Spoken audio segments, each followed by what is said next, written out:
My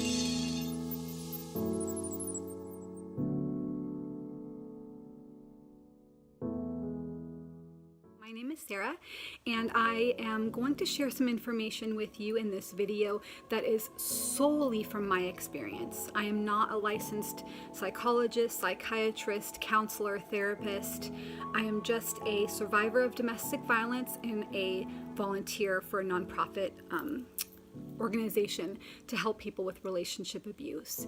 So in my volunteer work, I am put in contact with a lot of family members. It's a lot of times it's a family member that's reaching out to us for support to try to get the ball rolling to help the loved one get out of a situation, or just to learn about what resources might be available for their loved one.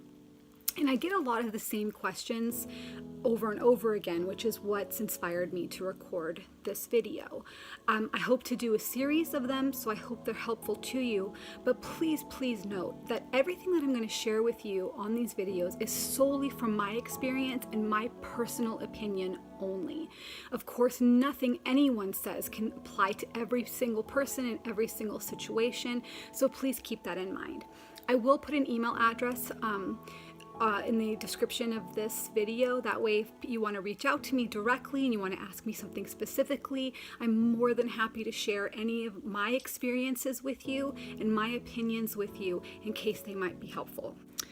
So one of the first topics that I want to talk about is how can you support your loved one when they're experiencing domestic violence or in a domestic violence situation, have just left a domestic violence situation.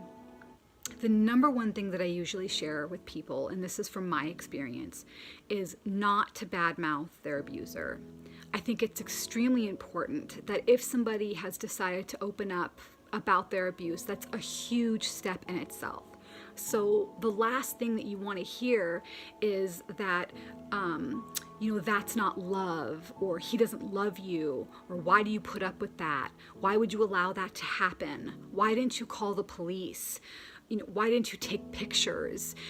Things like that usually are going to shut the person down, and it's going to unmotivate them from sharing anything else about their relationship because they're going to feel judged.